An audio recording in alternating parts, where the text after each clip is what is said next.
police force or running a government is what's taking us back. All the rotten apples will be chased out in the South African police.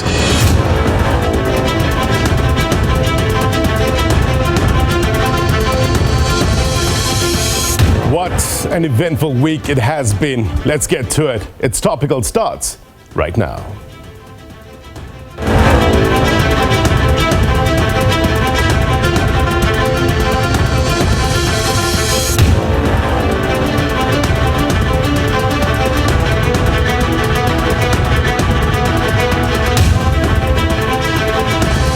A very good evening to you, South Africa, those watching around the world. My name is Blaine Herman. This is It's Topical, our digital audience with us tonight. There they are. Looking forward to their interactions in a short while. The enemy is within.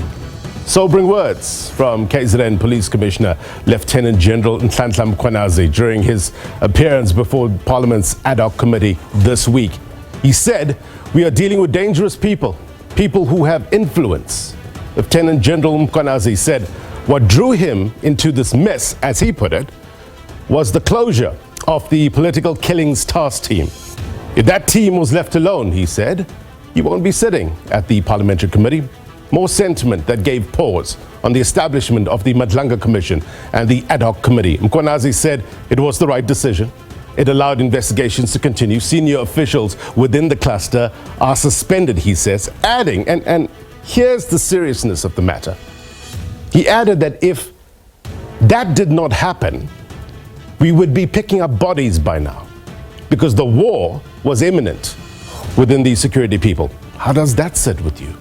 How are you processing all of this? Now, whatever the KZN Commissioner has said so far still needs to be tested, right? Those who are implicated still need to put their story forward, their side. We need to hear from them. So we wait and hear to hear from them. But no doubt, it's been an eventful week. Law enforcement agencies were busy this week, a number of ongoing operations. So yes, what's been happening over the last couple of weeks and of late is interesting. But is it in the interest of the country and its citizens? We will discuss what we know and why it matters. It leads us to the question of the week. And we ask you, look, another week, another spotlight on the PKTT. It's an acronym that has become quite familiar of late. Was it disbanded because of accountability or politics? Or was there something deeper here? What's your take? Let us know at SABC News _TV. On my who, let's get you some context at the magic wall. What stood out for you this week? And what more do you want to hear in terms of the testimonies that are coming up? What are you looking forward to? We'd love to hear your thoughts at SABC News _TV. Perspective coming up.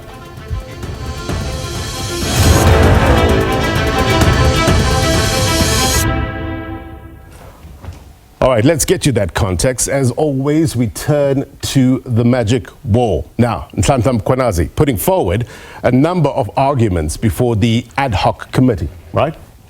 Something that jumped out for many was when he said that Dumisani Khumalo's arrest was a project he alleges to counter criminal investigations in Gauteng. He said the letter about the closure of the political killings task team was a project as well that's aimed at stopping the criminal investigation in Gauteng and also disrupting the reforms that have been put in place in crime intelligence. Now, again, whatever he said will obviously need to be tested, right? However, he was painting a picture of a divided SAPS force where the line between policing and political affiliations seemingly, allegedly, has been blurred. This is what Lieutenant General had to say. The first thing that I think created a problem was to undermine the discipline culture of the police. That we don't use that culture. The word comrade was introduced at the time, with the police officers, a constable started calling it a captain comrade, which was foreign to the police. Now, let's move on. National Police Commissioner General Fani Masemola was next in the hot seat.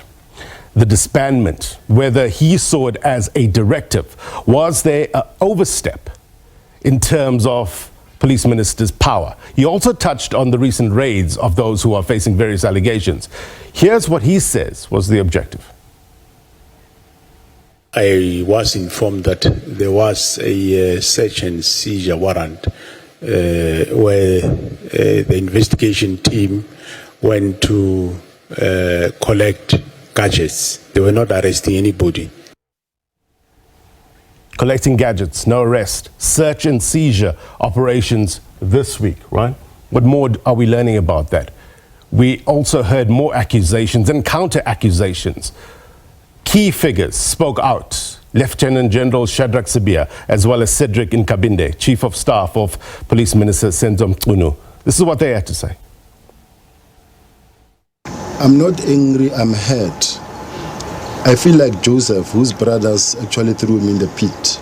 My colleagues betrayed me. They are sending police to come and harass us so that they can remove our gadgets with our evidence. Should anything happen to me, the National Commissioner, General Masimula, will be responsible. Now, I want you to take a look at this. It's a paper, some of the highlights here, that was done by the Institute for Security Studies. It's titled, in part, The Uncertain Existence of SAPS Specialized Investigative Units, right? Now, regarding the research methodology, which is important for you to understand for this paper, it focused primarily on a review of the literature and personal interviews. Now, the literature review included official South African Police Service reports, media reports, public statements, speeches in Parliament, you get the point, etc. It also talks about the restructuring of specialized investigative units, and what it shows, have a look at this. What it shows is that by the beginning of 2006, 355 special investigative units had been closed down, and only 286 remained at the time. Now, we're also told that the main motivation for the restructuring was to boost the capacity for crime investigations at station level. So the paper tells us that SAPS thus justified the restructuring during the first phase primarily on the need to empower police stations with the skills and expertise of these specialized units. The question is, what sort of bearing would this eventually have? We will discuss. I'll get you some context in a moment. So that is basically, in a nutshell, how we want to frame the discussions. We want to know what's at play, but more importantly, what's our plausible solutions? Still early, only heard a few sides of the story. We're going to hear more in a short while. I want to hear more from you as well. The regular Word on the Street feature took to various streets of Johannesburg, seeking diverse insights and perspectives, as always, on this topic. And this is what people had to say.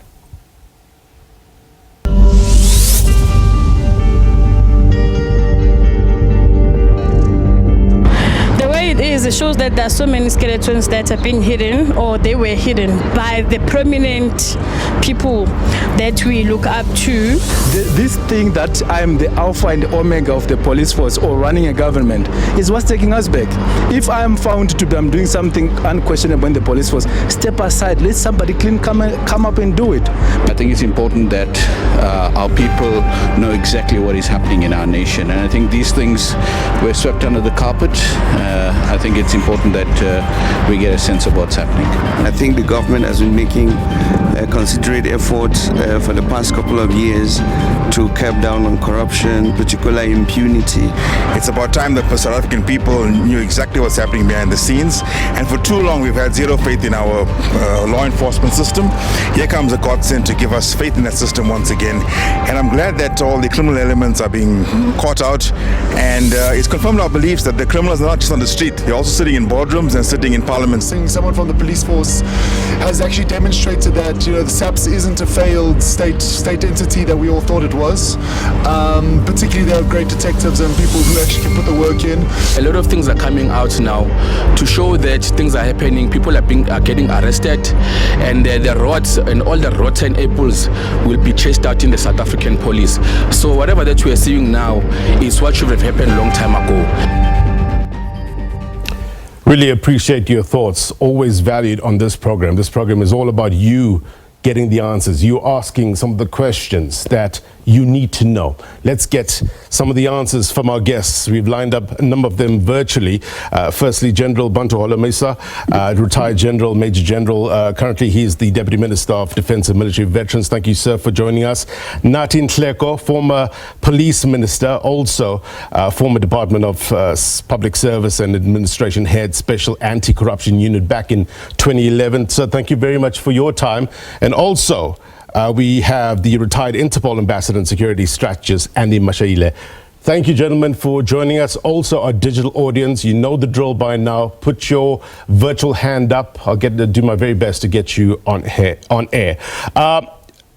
General Holomisa, maybe I'll start with you. From what you've heard so far, does it confirm in your mind that there's a systematic rot within the criminal justice system?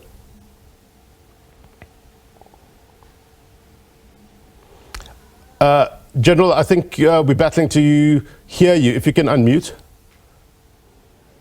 Thank you very much for inviting me to be part of this important debate. Yes, what we have heard so far is not new. There are a lot of newspapers and the public has been complaining about our criminal justice system, that it is not delivered as expected. What we are now, we should be thankful that the government has allowed the police and everyone who is involved to account.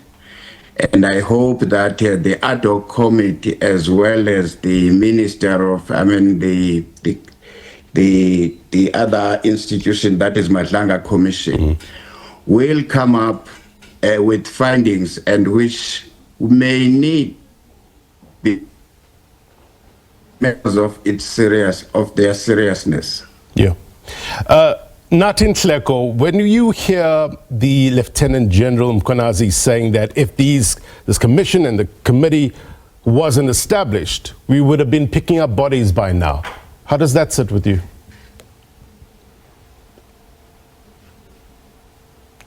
No, naturally, it wouldn't sit well, and I hope can you hear me? Yes, loud and clear, sir. Can you? Yes. Oh, yeah. No, all right. No, lovely. Thanks.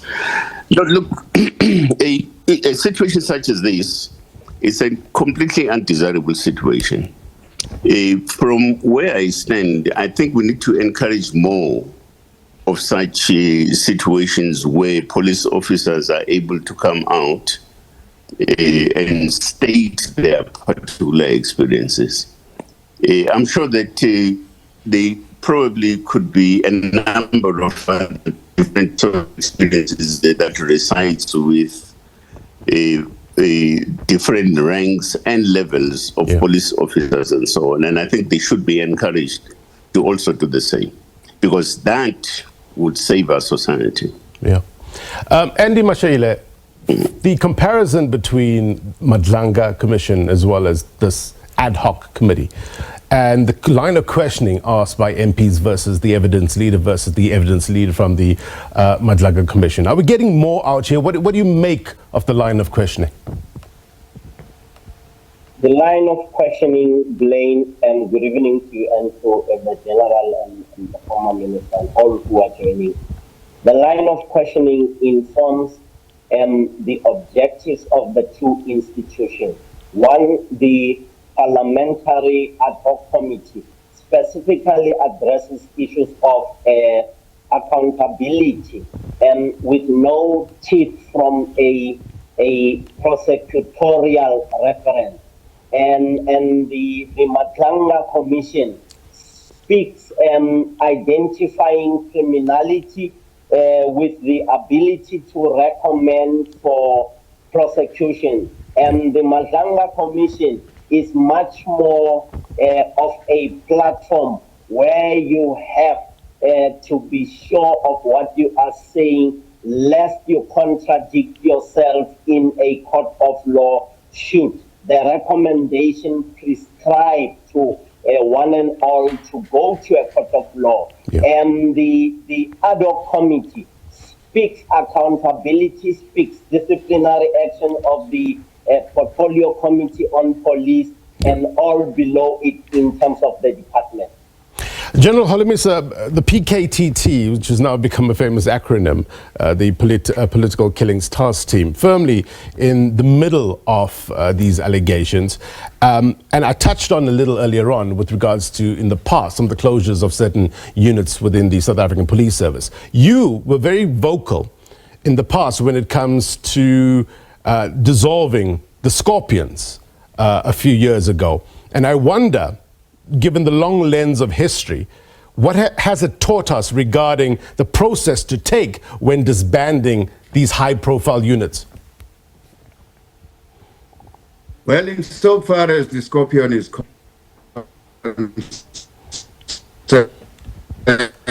and the after the Scorpion was disbanded, and I think we must add that the closure of the Scorpion did affect the performance of our criminal justice system. And even at that stage, if you will recall, it was busy arresting the people who were looting the resources of the state. Yeah. Now, if you look at this current unit, they've got a specific mandate, a mandate which said, deal with the who are killing politicians. Yeah. I can't imagine why would one want to close a unit like that, which has proved its worth by arresting people where cases we have even forgot about them. And then you say it must be closed to the judge to have a last word on it. Yeah. General Holomisa, we're battling a bit with your line. I'm going to ask our technical crew to try and maybe redial you in if possible. Mr. Nhleko, look, Mkhwanazi, Lieutenant General Mkhwanazi went on to say regarding the PKTT that it was a missed target. Those were his words. He alleged that there was an impression that the PKTT was investigating certain cases in Gauteng. And according to him, they, I'm not sure who they is at this stage, hit the wrong target. Are we beginning, or should we begin to join certain dots here? No, we shouldn't. We shouldn't. I think what we should do, we should wait for the designated processes to unfold. Because I think my suspicion is that there's still a lot more that is coming. Yeah. And on the basis of which that should be given an opportunity and a desirable chance for that to come to some logical conclusion, so that decisions would have to be taken about what is it then that would have to be done. And I think we shouldn't make a correlation between the Scorpions and the PKTT. The PKTT is a specific project, right? Now, we can go all the way back about the question of whether the Scorpions should have been disbanded. And my long and short answer is that it was a correct decision to be taken to disband the Scorpions for two reasons. One is because of the political orientation and the political face that they were beginning to take. And that you don't need in policing. It's completely undesirable. You will definitely lack credibility when it comes to that. Yeah. But the second one is that from an operational point of view, you shouldn't have a situation where you are both the investigator and a prosecutor. I mean, naturally, when you investigate a case, you become drawn into it, you become passionate about it, and so forth. Activity that gets drawn into the exercise as and when you have to prosecute. And that in we're battling to I think that go on. No, I'm sorry. Yes, I'm back on. I think that fudges and flouts the the lines of separation that should be there so that you arrive at objective decision making and processing. Yeah. Andy, do you reckon there's a conflict here? There is no conflict. Even the different ones aimed at achieving a specific objective. And in this instance, what you are seeing playing out lane, and from a questioning point of view, you are seeing revelations coming out to the fore. Let me draw out an example of Mkhwanazi, General Mkhwanazi being pressured by the DA with regard to Mama Diana Kolabana having discussed things that she was not supposed to discuss.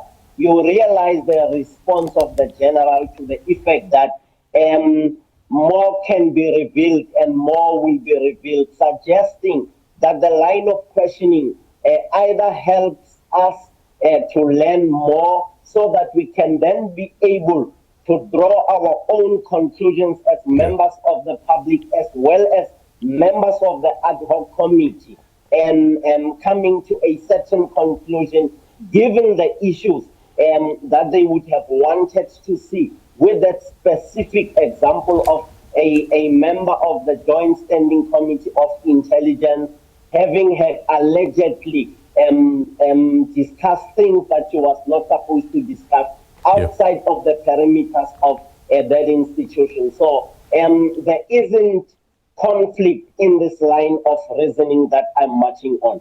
Right.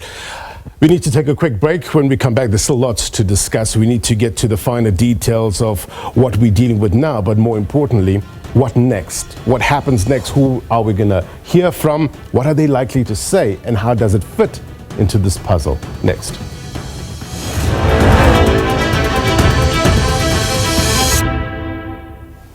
Welcome back. You're watching It's Topical. We are discussing some of the utterances, some of the information put forward by Lieutenant General Nhlanhla Mkhwanazi, KZN Police Commissioner at the Parliamentary Ad Hoc Committee. We want to better understand it. Some of the information, or some of the criticism, I would say, that he put forward was directed at the South African National Defence Force. I want to bring in General Holomisa to help us understand the state of play currently.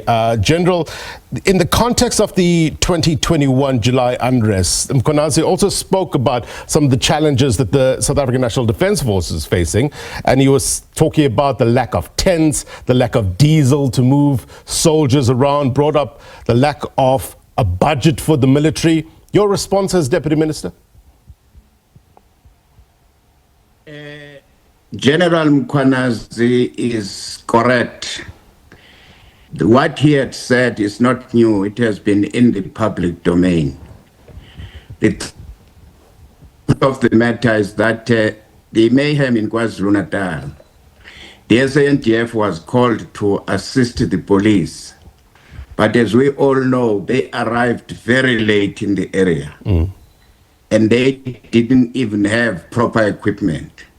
You saw troops being deployed in KZN on board of buses, using buses, instead of correct equipment to deal with riot situation. So he is correct. Has things changed since July 2021?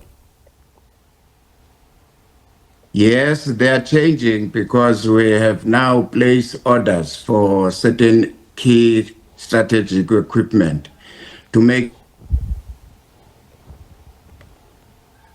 General? Oh, I think you capture the lost ground. Sorry, General, we're just having a bad line there to you. I'm not sure what more we can do in terms of control, but we'll try. We'll endeavor to try to fix it up. Let's go to, I see the digital audience have their hands up. Jeremiah, let's go to you first, and then Molotelo. Jeremiah? If you can unmute Jeremiah.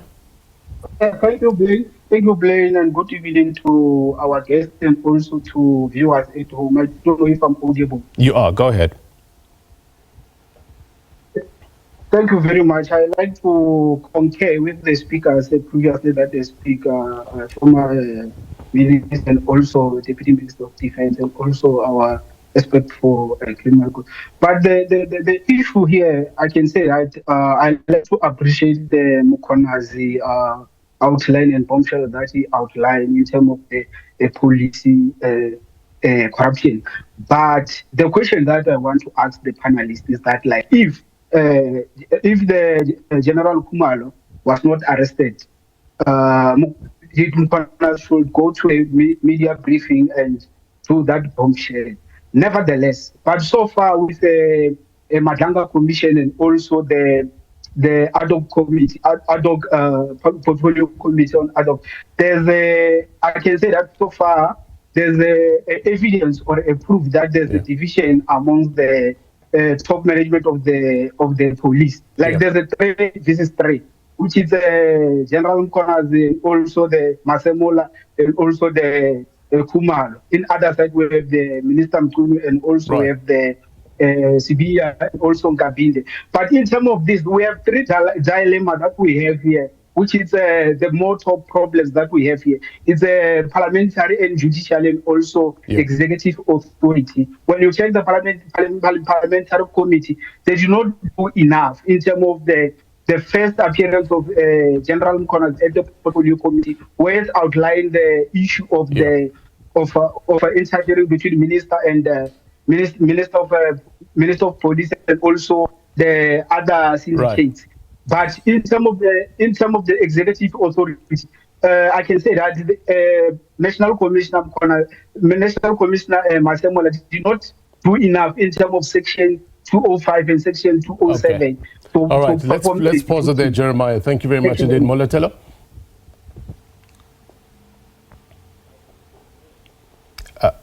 Let's try that again, Moletelo. Hi, Blaine, can you hear me? Yes, now go ahead, loud and clear.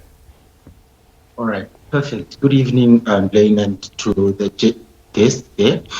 I think the first message as South Africa is that we are a country in what we would call a democratic decay.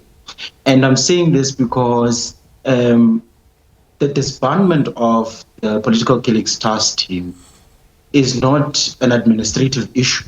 It is essentially a political issue that was deliberately done.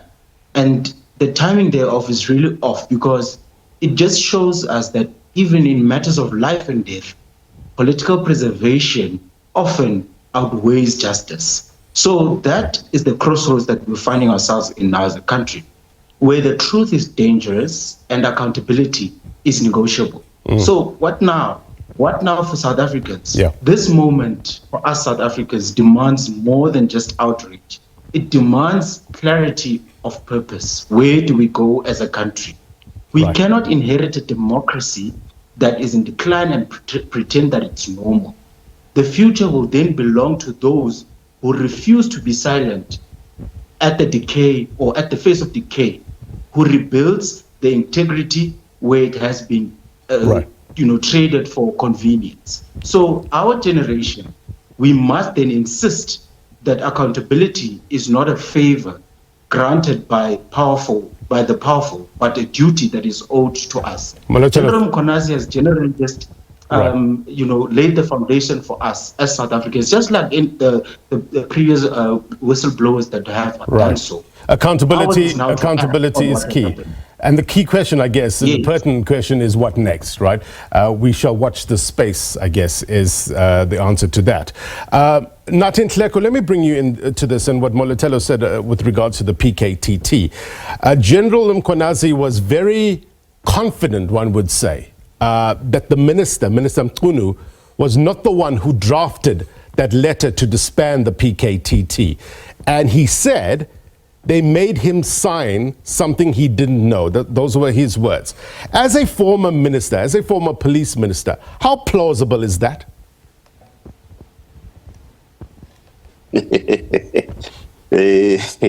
No.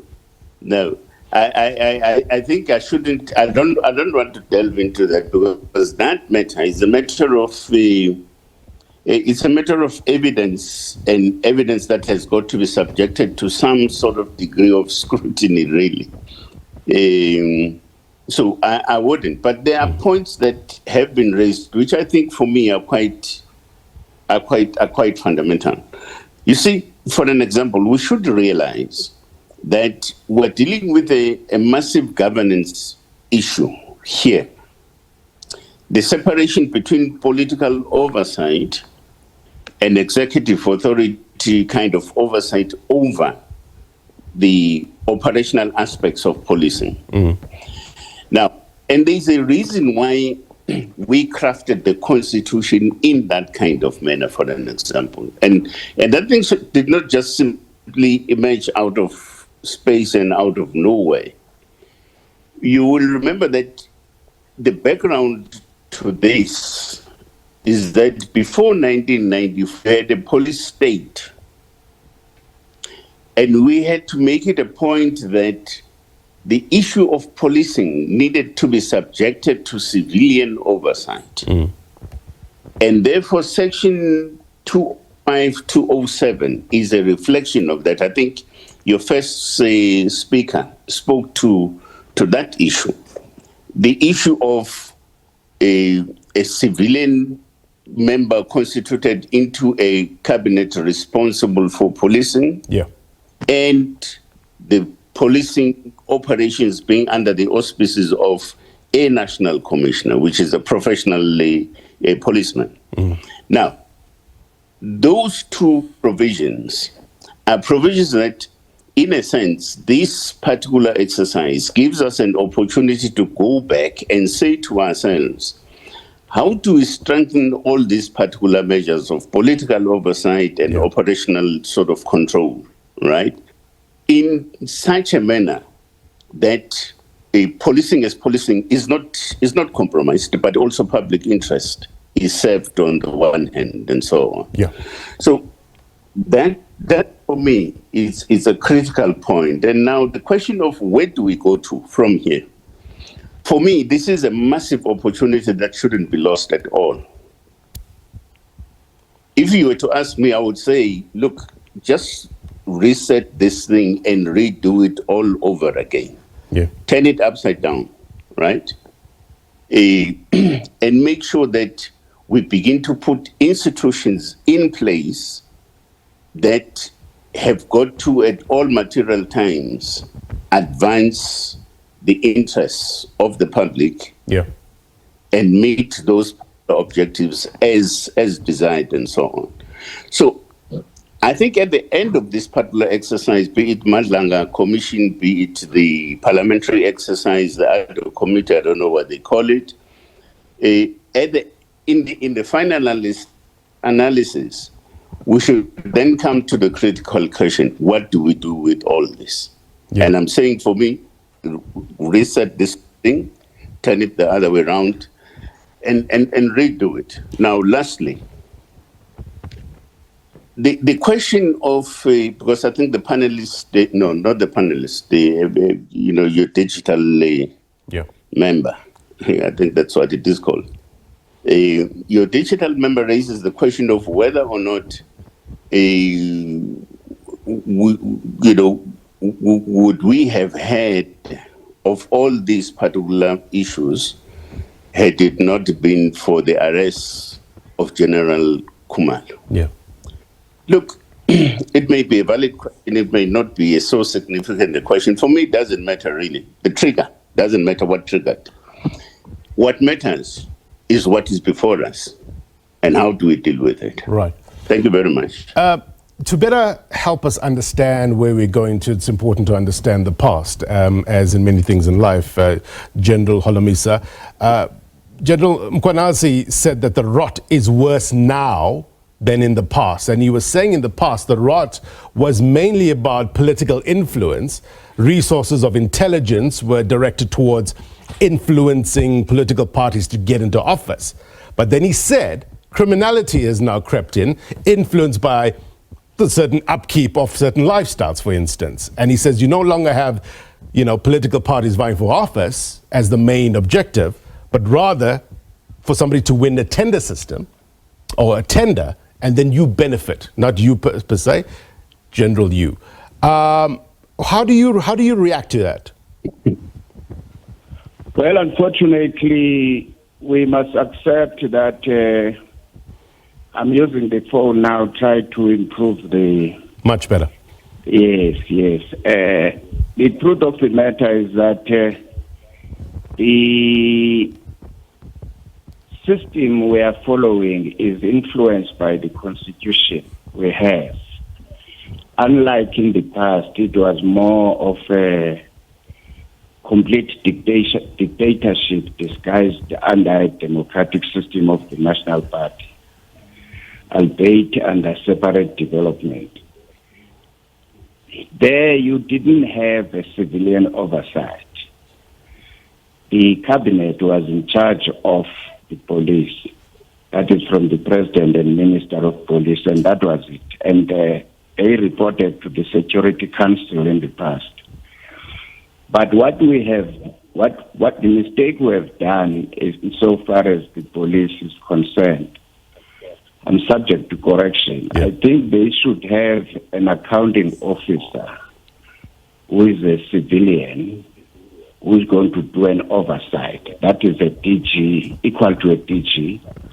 And then you have another command structure which is led by professional policemen. That is led now by a full general, like we have in the Defence Force. But this situation we're in now, we must look at it holistically, because in the last 30 years, the public has been complaining about the looting state of the resources. It has not only ended up in the police, almost all the departments. It has permeated to almost all departments, including mine.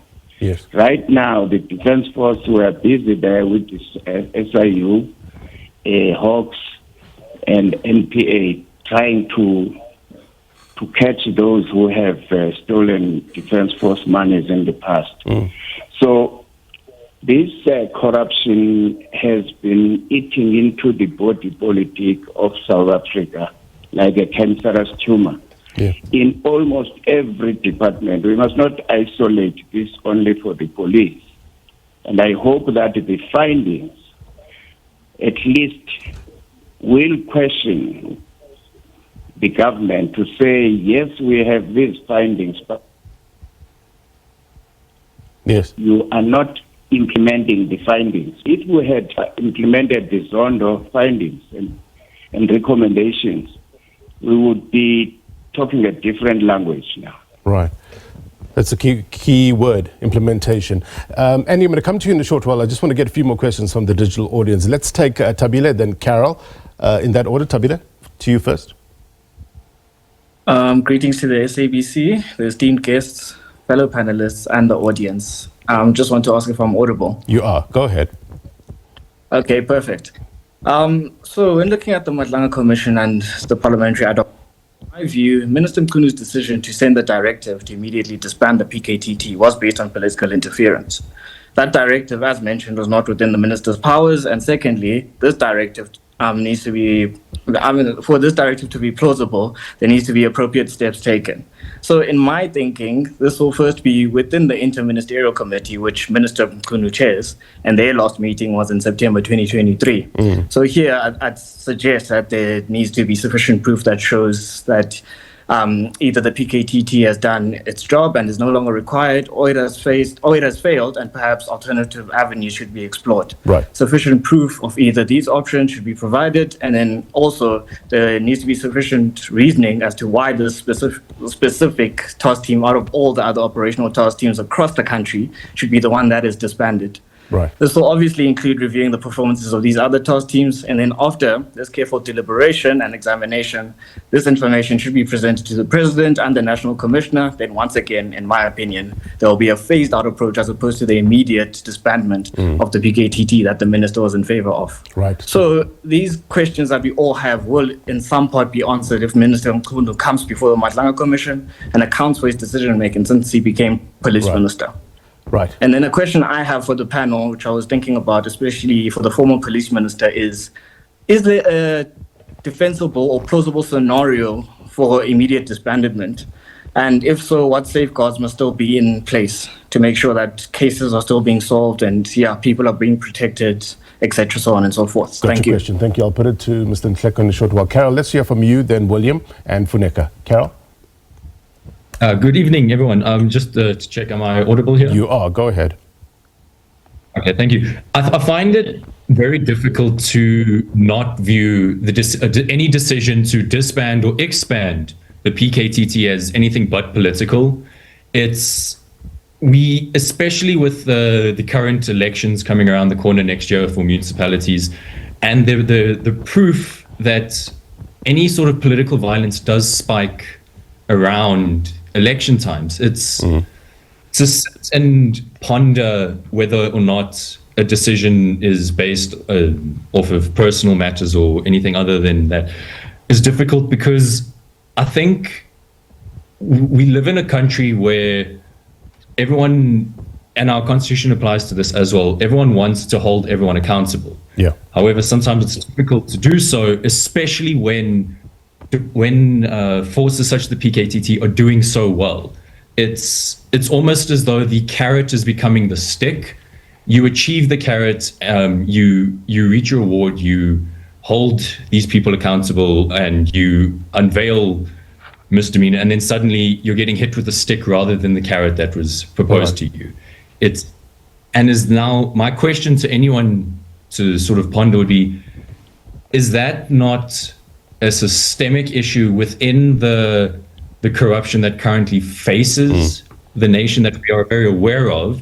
And is this now a political decision to hide from becoming accountable by disbanding a force that could potentially uncover the corruption that and I say you broadly, that is being conducted by the decision makers? Got you. Thanks, Carol. Let's hear from William, then Funeka. William? Good evening. Thank you for having me. Just kind of broad. Okay, let's put a pin on William. We'll try to come back to him in a short while. Control, let's clean up that line. Funeka, let's hear from you.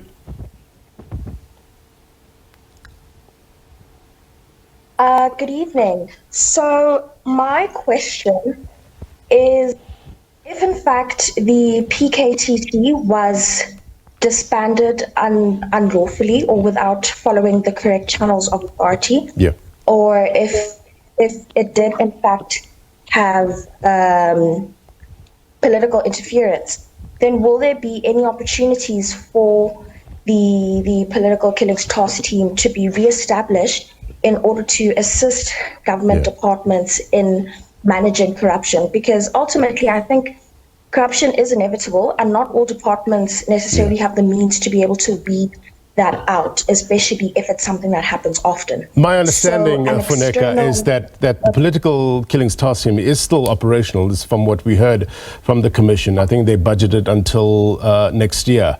So we're given to understand that they are still in operation. Right. Okay, let's go to, I just want to bring in Andy here very quickly. Andy, perhaps, does the solution lie in the decentralization of the police force, police service rather? You heard General Mkhwanazi talking about, you can't have a national person in national office worrying about an assault case that's happening in a local area. He further went on to say that they've adopted a culture of organizing themselves as the SAPS in line with this district model, right? And he says that's a wrong structure. He says that police's end result is the courts, and you should be organizing yourself as a service around the courts and not around municipalities. Is there an argument to be made here? A very serious argument, Blaine. And when I look at the data set, even only this situation, and compare this data set with the 1930s in America, the Al Capone times, and fast forward it to Italy, talking about the Ndrangheta organization having an influence and control over the justice criminal systems all over Italy and that part of the world. and I look at what is it that we are exposed to as cosmopolitans. 30 years into the world has found its way into our systems, and our people have learned the ways of the Batman from your Mexicos of the world, drug distribution and control of policing. It would mean, one, that you decentralize.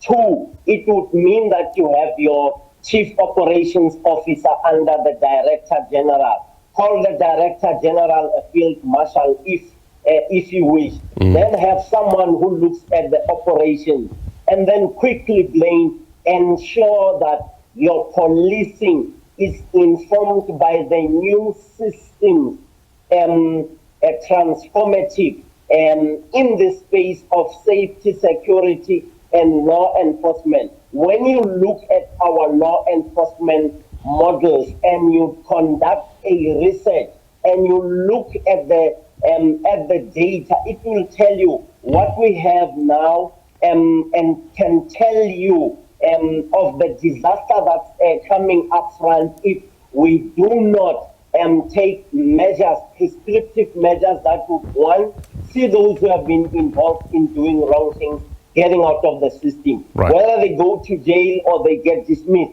becomes the order of the day for a successful law enforcement to happen, as well as justice to be realized at the end of the day for the victims of crime. When you look at your victims of crime survey and you look at what is happening now, you feel the pain in terms of the comments of those who are the victims of crime as a result of a cantankerous leadership at national level. Right.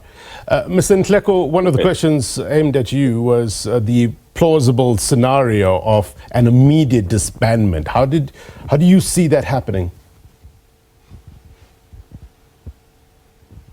No, look, first and foremost, I think it's possible that we are mixing up issues here. Now, the question of a task team such as this one is project-based. So in other words, you have a start and a possible end, whenever that end is. It depends on how the dynamics and other practical issues are dealt with. For instance, in this particular instance, the question of ending political killings in KZN largely. Now, and there's no doubt that the question of a task team such as this falls under the control and auspices of a national commissioner, right? There's no dispute about that. Any person who then would come into that particular equation, it's what? Illegal, unauthorized, and otherwise to do so, unless it is the national commissioner that would then say the task team must come to an end. Yeah.